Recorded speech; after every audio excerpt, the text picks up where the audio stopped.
सबको मेरा नमस्कार। ज्ञानिधि क्लासेस के ऑनलाइन प्लेटफॉर्म में फिर से आपका बहुत बहुत स्वागत। मैं हूं डॉक्टर ममता गुप्ता। देखिए, हमने महेश्वर सूत्रों को ट्रिक के साथ याद कर लिया।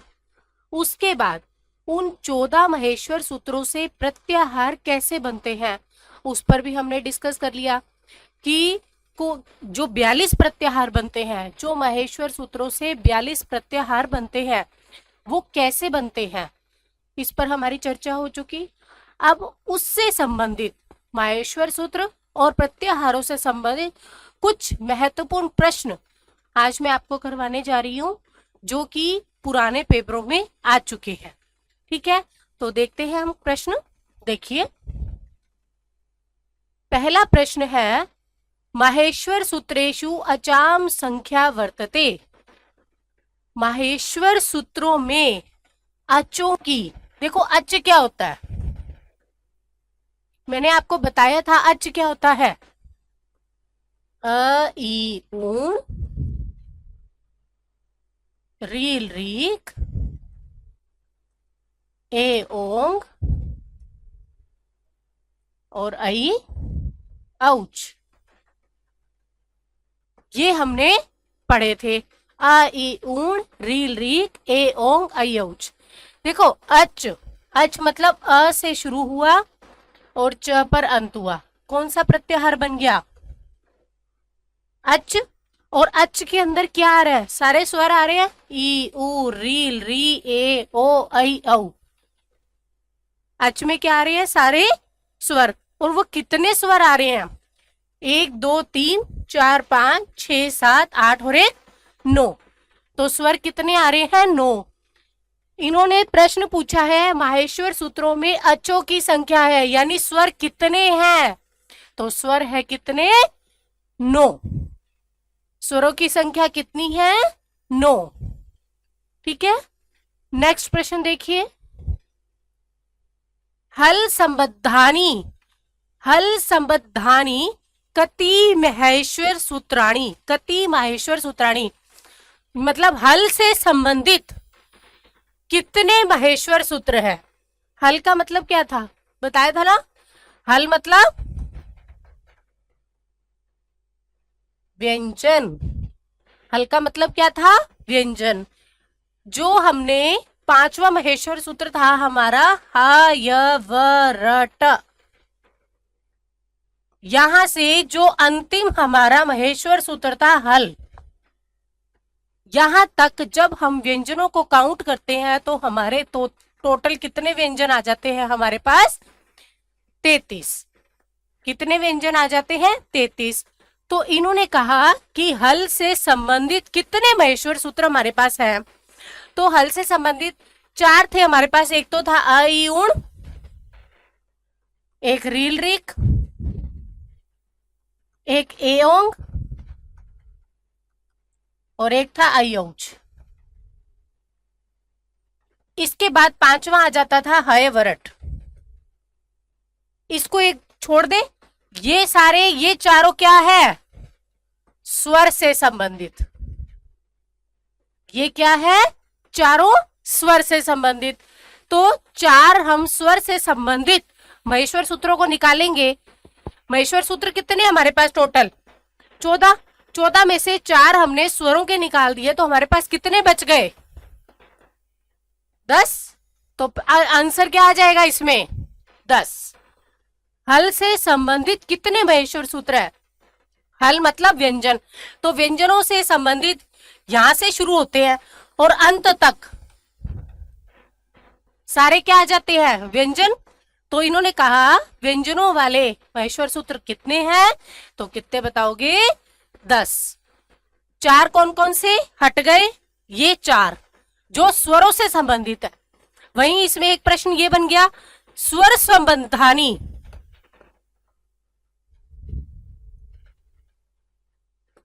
कति महेश्वर सूत्राणी।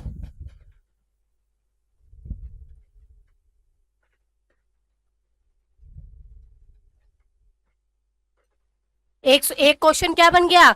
स्वर संबंधानी कति महेश्वर सूत्राणी। तो आंसर हो जाएगा 4। स्वरों से संबंधित महेश्वर सूत्र कितने हैं? 4। और हलों से संबंधित महेश्वर सूत्र कितने हैं? 10। टोटल कितने हो गए? 14। बात समझ में आ गई? हल से संबंधित कितने महेश्वर सूत्र हो गए आपके? 10। और स्वरों से संबंधित कितने महेश्वर सूत्र हो गए? 4। क्वेश्चन समझ में आ गया? ऐसे आपके प्रश्न, ये वाले जो प्रश्न है ना, जो मैं ये लेकर आई हूं, ये सारे पुराने पेपरों में आए हुए हैं। ठीक है, तो पुराने पेपरों में से निकाल करके मैं आपके सामने ये प्रश्न लेकर आई हूं, तो इन प्रश्नों को अच्छे से देख लेना। ठीक है, नेक्स्ट प्रश्न देखो। महेश्वर सूत्रों में किस वर्ण की, कस्य वर्णस्य, किस वर्ण की द्विवारम 2 बार उच्चारण हुआ है? महेश्वर सूत्रों में किस वर्ण का 2 बार उच्चारण हुआ है? तो मैंने आपको बताया ही था, ह वर्ण का 2 बार उच्चारण हुआ है। ह वर्ण का कितनी बार उच्चारण हुआ है? 2 बार। और ऐसा कौन सा वर्ण इत् संज्ञक वर्ण है? ऐसा कौन सा इत् संज्ञक वर्ण है जिसका 2 बार आवर्ती हुई है, जिसका 2 बार उच्चारण हुआ है? और वो है ण। अगर आपसे सिंपल वर्ण पूछे तो ह, और इत् संज्ञक वर्ण पूछे तो ण। ये आपको मैं बता चुकी हूं महेश्वर सूत्रों में, तो इसका आंसर क्या हो जाएगा? ह। नेक्स्ट देखो, ऊष्म वर्णों का क्रम है, ऊष्म वर्ण हमारे 13वां है शश सर, और 14वां महेश्वर सूत्र है हल। 13वां है शश सर और 14वां है हल। तो देखो, ऊष्म वर्ण मैंने आपको बताया था, अंतिम वर्णों को काउंट नहीं करना होता, तो हमारे पास क्या है? श, श, स और ह, यही है। तो देखो, ये जहां पर भी ये सही क्रम है वो आंसर हो जाएगा। श, श, स और ह, आंसर सही हो गया। ये देखो, उल्टे फुल्टे कैसे भी दे देते हैं, ये ऊष्म वर्णों को आगे पीछे कर देते हैं ये, परंतु हमें सही पता होगा यदि हमें 14 महेश्वर सूत्र याद है तो। आप महेश्वर सूत्रों को लिखना, उससे हमें क्रम पता लग जाएगा, पहले श, फिर स, फिर ह। ठीक है, नेक्स्ट प्रश्न। माहेश्वर सूत्रों में कितने वर्ण इत् संज्ञक है? वही प्रश्न बताया था, कितने वर्ण इत् संज्ञक वर्ण कितने हैं? देखो, 14 महेश्वर सूत्र है, 14 में 14 तो वो हो गए, और एक लकार के अंदर जो अ है वो भी इत् संज्ञक है, तो उसको भी जब जोड़ा तो इत् संज्ञक वर्णों की संख्या कितनी हो गई? 15। कितनी हो गई? 15। समझ आ रही है बात? महेश्वर सूत्रों में ये मैंने आपको महेश्वर सूत्र जब समझाए थे तो उसमें बता दिया था। अगर किसी ने ये नहीं देखा है तो पहले वो वीडियो देख लेना आप। ठीक है, तो महेश्वर सूत्रों में कितने वर्ण इत् संज्ञक है? 15। 14 तो 14 महेश्वर सूत्रों के एक एक हो गया, और एक हो गया ल के अंदर जो अ है। ठीक है, इन दोनों को मिलाएंगे तो इत् संज्ञक वर्ण कितने हो गए? 15। नेक्स्ट क्वेश्चन देखिए, प्रत्याहार विधायक सूत्रम किम? प्रत्याहार विधायक सूत्र कौन सा है? ये आपको समझाया था मैंने, आदिरंतेन सहेता। ठीक है, ये प्रत्याहार निर्माण विधायक सूत्र था। ठीक है, जो कहता था अंतिम वर्ण से युक्त जो आदि वर्ण है वो न केवल अपनी बल्कि अपने बीच के वर्णों का भी बोध कराता है। ठीक है, तो प्रत्याहार विधायक सूत्र कौन सा हो गया? आदिरंतेन सहेता। ठीक है, नेक्स्ट देखिए, प्रत्याहारेषु अंतिम वर्णस्य संज्ञा भवति। प्रत्याहारों में अंतिम वर्ण की संज्ञा कौन सी होती है? अंतिम वर्ण देखो, जैसे अ, ई, उ, रील, रीक, ये अंतिम वर्ण है।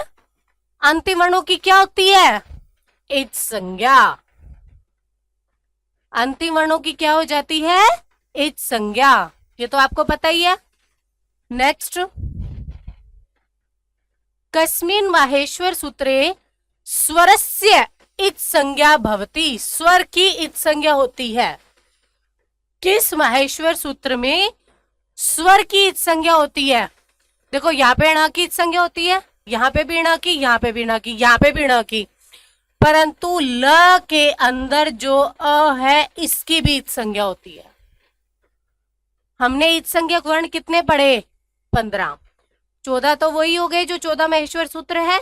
इसके अलावा था ल के अंदर जो अ है उसकी भी इच संज्ञा होती है। प्रश्न क्या है कि स्वर की महेश्वर सूत्र में, किस महेश्वर सूत्र में स्वर की इच संज्ञा होती है? तो लड़ महेश्वर सूत्र में ल के अंदर जो अ है उसकी इच संज्ञा होती है, तो लण, ये आंसर हो जाएगा। नेक्स्ट, अंतस्थ वर्ण नास्ति। अंतस्थ वर्ण कौन सा नहीं है?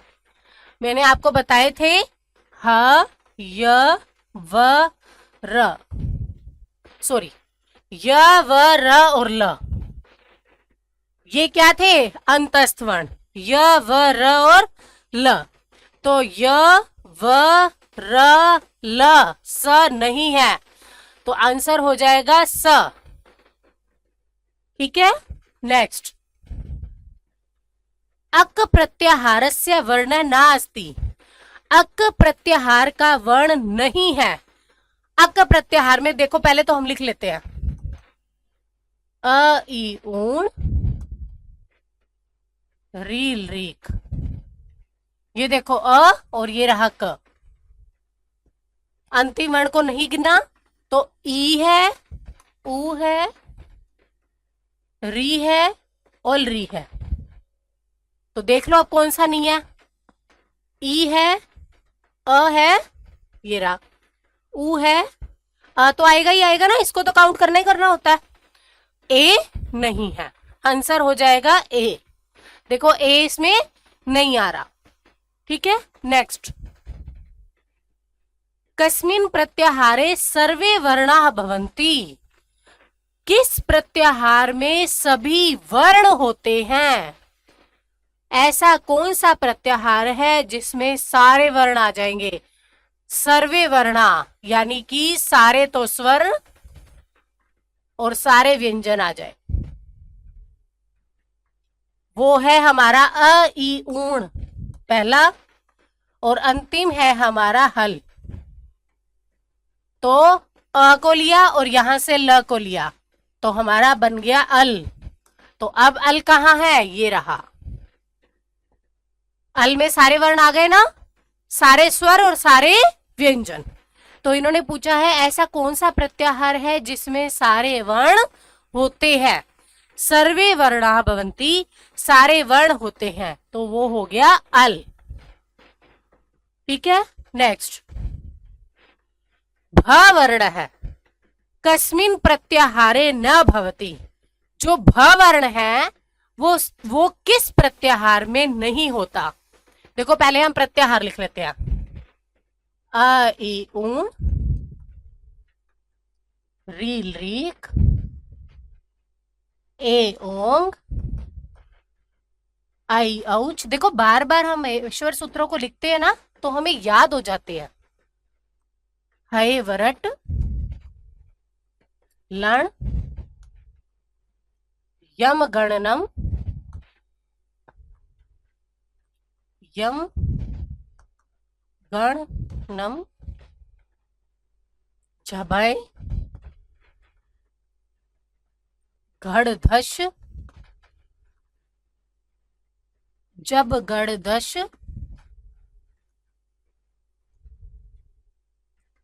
खफ, छठथ, चटत।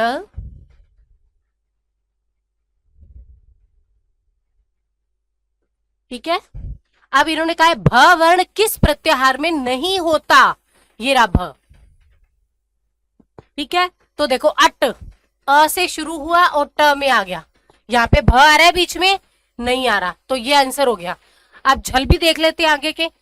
झल देखो कहां पर है, ये झ रहा और ये रहा, आगे नीचे आएगा ल, तो ये रहा झल प्रत्याहार में ये भ आ गया, तो यानी ये आंसर नहीं हो सकता। इन्होंने कहा है कि किस प्रत्याहार में नहीं होता।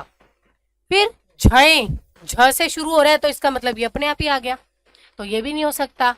अश, अ से शुरू हो रहा है और ये श पे खत्म हो रहा है, यानी ये भ इसके बीच में भी आ गया। एक अट प्रत्याहार ऐसा था जिसके बीच में भ नहीं आ रहा था, भ वर्ण नहीं आ रहा था। देखो ना, अ से शुरू हुआ और ट पर खत्म हो गया। भ तो हमारा बाद में है, तो अट प्रत्याहार में भ नहीं आ रहा, तो आंसर हो गया अट। ठीक है, तो ये हमारे कुछ प्रश्न थे जो पेपर में आए हुए हैं। अब देखो, महेश्वर सूत्रेषु संयुक्त स्वरों की संख्या। देखो, अ ई ऊण, रील रीक, ए ओंग, आई औच। हमारे पास स्वरों से संबंधित 4 ये सूत्र हैं। अब देखो, इन्होंने कहा है संयुक्त स्वर की संख्या। अब देखो, ये तो है ह्रस्व स्वर 1 2 3 4 और 5, ये 5 तो क्या है हमारे पास, ह्रस्व स्वर। अगर आपसे पूछ ले ह्रस्व स्वरों की संख्या कितनी है तो कितनी बता दोगे, 5।